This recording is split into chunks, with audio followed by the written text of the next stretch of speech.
Assalamualaikum warahmatullahi wabarakatuh, sahabat Air Movie. Melanjutkan dari episode sebelumnya, setelah berhasil menaklukkan kembali Inegol, malam itu terlihat Osman dan yang lainnya tengah berkumpul.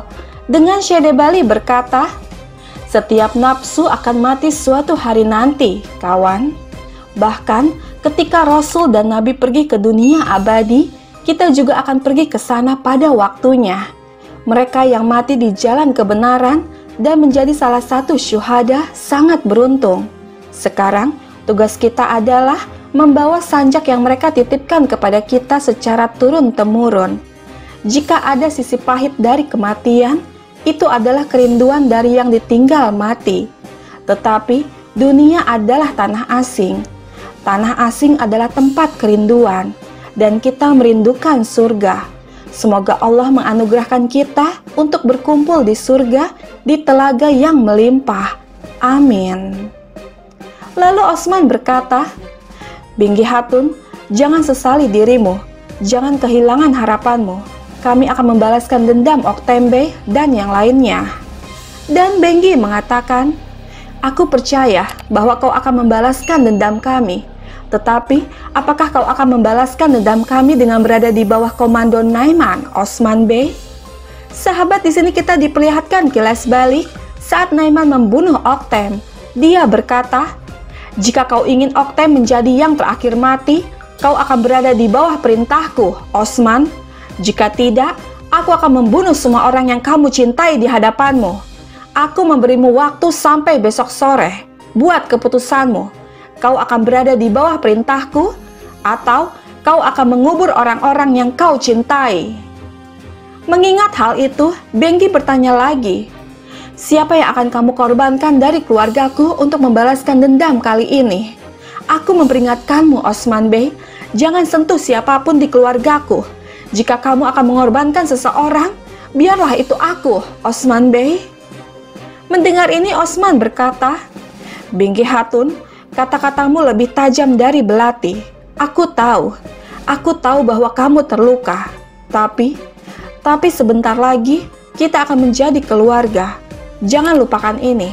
Untuk dakwah, Oktembe mungkin mati hari ini, dan besok Osman Bey. Dakwah kita lebih besar dari segalanya. Aku tahu pasti bahwa kamu terluka. Rasa sakitmu ada di hatimu, tapi jangan lupa seberapa besar dakwah kita." Tidak lama Boran datang memasuki ruangan seraya berkata, "Syehim, Beim, Naiman pergi ke Sogut. Dia sedang berbicara dengan Fede Sultan."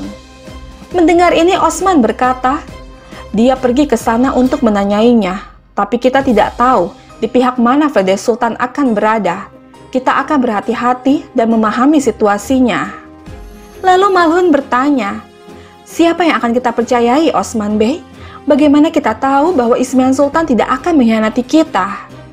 Bala juga mengatakan, "Naiman akan mengulurkan tangannya dan meminta persahabatan." Lalu Benggi bertanya, "Siapa yang akan kita percayai, Osman Bey? Pria yang meletakkan suamiku di bawah tanah hari ini mengulurkan tangannya kepada kita, dan tangan yang lainnya ke Ismihan. Siapa yang akan kita percayai?" Mendengar ini Turgut berkata, "Tidak ada salahnya memegang tangan yang terulur untuk berjabat tangan. Pasti kita bisa melakukannya. Tetapi jika dia menjangkau tangan itu untuk menyakiti kita, maka kita akan mematahkan setiap tulangnya, insya Allah." Kemudian Osman mengatakan, "Mereka berdua mengulurkan tangan untuk menyakiti kita. Kita tidak akan melupakan ini, dan kita tidak akan membiarkan mereka lolos begitu saja." Dan Turgut mengatakan, "Naiman bertempur dengan pasukannya. Ismihan bertarung dengan permainannya. Akan ada dua front. Ini adalah pertarungan yang sulit." Lalu Osman berkata, "Kita singkirkan dulu Naiman. Setelah itu giliran Fede Sultan. Tapi untuk saat ini kita masih membutuhkan waktu." Sahabat, kita beralih ke Sogut. Terlihat Naiman dan para nokersnya menyergap Ismihan. Dengan penuh amarah dia berkata, "Kau tampak setia padaku, tapi bekerja dengan Osman." Dan Ismihan menjawab, "Aku melakukan apa yang harus aku lakukan." Lalu Naiman bertanya, "Apakah harus kau mengkhianatiku, wanita?" Namun Ismihan berbalik tanya, Tidakkah kau ingin menindas orang-orang di negeri ini? Olaf menyakiti banyak orang di sini. Jika dia masih hidup, dia akan menempatkanmu dalam situasi yang sulit, Naiman. Dan Naiman mengatakan, jika seseorang harus mati, aku yang memutuskan apakah dia akan mati. Jika dia akan hidup, aku juga yang memutuskan apakah dia akan hidup. Baik kamu maupun Osman, kamu tidak akan memihak Osman sampai Osman memihakku. Lalu Ismihan bertanya, apakah menurutmu Osman akan berada di bawah komandomu? Dan Naiman menjawab, aku tidak berpikir, Ismihan, tapi aku tahu. Lalu Ismihan bertanya, apa tujuanmu, Naiman? Dan Naiman menjawab, tujuanku tidak cukup kecil untuk kau dan Osman mengerti. Lalu Ismihan berkata, apapun tujuanmu, aku mengenal Osman Bey dengan baik. Dia tidak pandai berbisnis. Dia mungkin memberikan kepalanya, tetapi dia tidak akan pernah berada di bawah perintahmu. Seketika Naiman mengatakan, salah. Osman akan berada di bawah komandoku, dan dia akan melakukannya dengan bantuanmu. Dan Ismihan mengatakan, jika aku dapat membantu, aku akan dengan senang hati membantu, Komandan Naiman. Tapi aku tidak berpikir aku bisa. Tapi jangan khawatir, aku akan selalu berada di sisimu. Aku siap melakukan apapun yang kau perlu aku lakukan, Naiman. Baiklah, apa yang kita butuhkan untuk Osman? Mendengar ini Naiman berkata, kamu benar tentang apa yang baru saja kamu katakan. Osman adalah pedagang yang buruk. Dia mungkin memberikan nyawanya, tetapi dia tidak akan pernah menerima perintah. Bahkan, kamu tidak bisa membuatnya patuh. Tapi, dia akan datang untuk kehidupan rakyatnya. Lalu Ismihan mengatakan, aku selalu di sisimu, Naiman. Aku siap untuk melakukan apapun yang kau butuhkan. Namun Naiman berkata, aku tidak berpikir kamu mengerti, Fede Sultan. Noker, kirim beberapa utusan ke Konya. Jika Fede Sultan menolak mematuhiku, putranya, Sultan Aladin, akan digantung di pintu masuk Konya. Apakah kau mengerti, Fede Sultan? Setiap orang darimu di bawah perintahku. Kalian semua, seluruh hidupmu bergantung pada pedangku. Mendengar ini membuat Ismihan hanya terdiam, tidak bisa mengatakan sepatah kata apapun. Kemudian Naiman dan para nokersnya pun pergi dari sana. Kembali lagi ke Inegol, Osman berkata, Fede Sultan akan menenangkan Naiman. Keadaan akan tenang. Dia akan mengira rencananya berhasil. Setelah itu, pedangku akan jatuh di leher Fede Sultan. Lalu Turgut bertanya, kenapa dia tidak melakukan apa-apa? Maksudku, Naiman, dia memiliki kesempatan. Tapi kenapa dia tidak menghancurkan kita? Mendengar ini Benggi bertanya, berapa banyak dia harus menghancurkan kita? Tidakkah kamu menghitung BM-ku sebagai kerugian? Lalu Turgut mengatakan, Astagfirullah, Benggi Hatun. Rasa sakitmu adalah rasa sakit kami, dan rasa sakit kami luar biasa. Pertanyaanku berbeda. Aku berbicara tentang Naiman. Dia bisa mengumpulkan pasukan dan menyerang di sini. Dia punya kesempatan. Tapi kenapa dia menunggu? Mendengar ini Malhun berkata, ya, benar, dia tidak menyerang. Kita bisa mengerti itu. Tapi kenapa dia ingin kita di bawah komandonya, Osman Bey? Dan Osman menjawab, aku juga tidak tahu. Aku pikir dia melakukan ini untuk pasukannya, untuk mendapatkan kemuliaan yang sempurna. Tapi dia mencerna semua, Bey. Dia membuang kita dengan sembarangan. Dia pasti punya tujuan lain. Dia pasti memiliki tujuan yang lebih besar. Lalu Bala bertanya, bagaimana kita akan mempelajari itu? Kemudian Osman bertanya kepada Boran, apakah kita mendapatkan tawanan?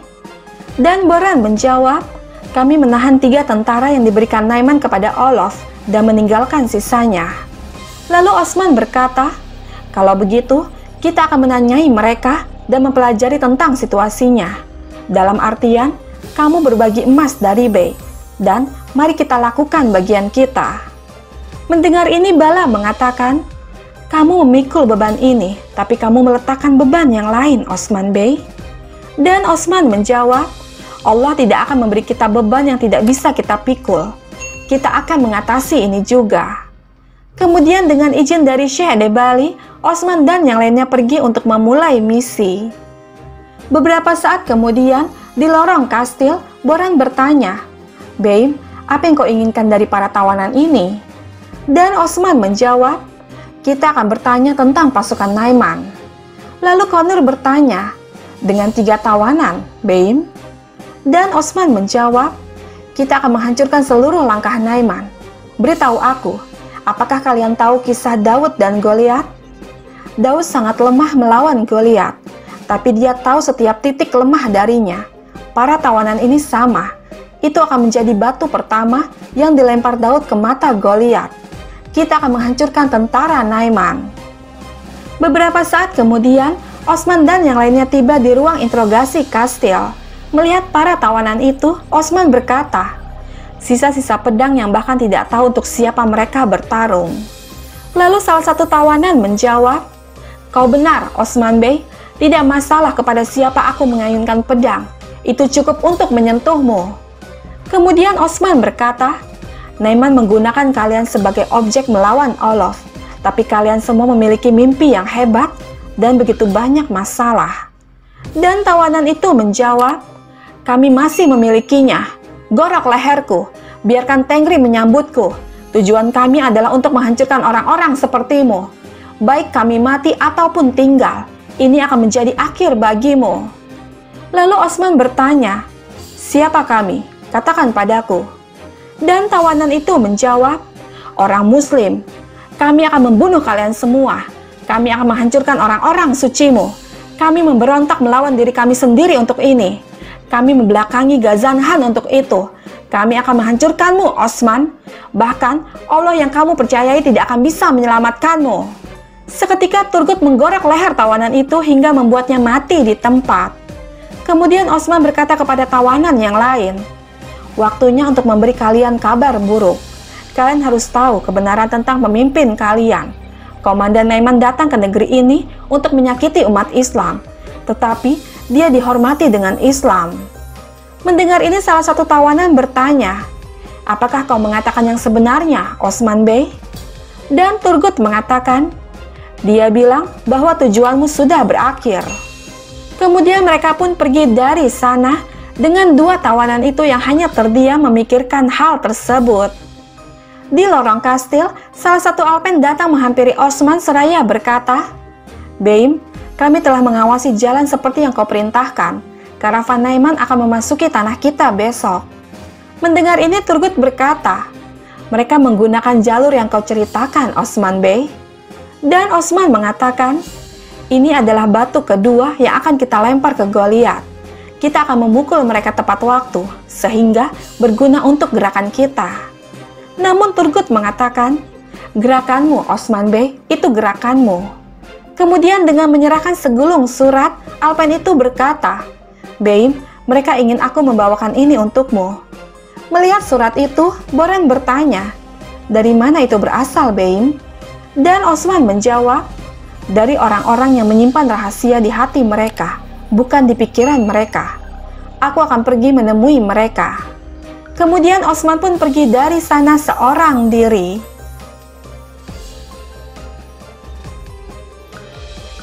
Sahabat, bergabunglah terus bersama kami untuk mengetahui kisah selanjutnya.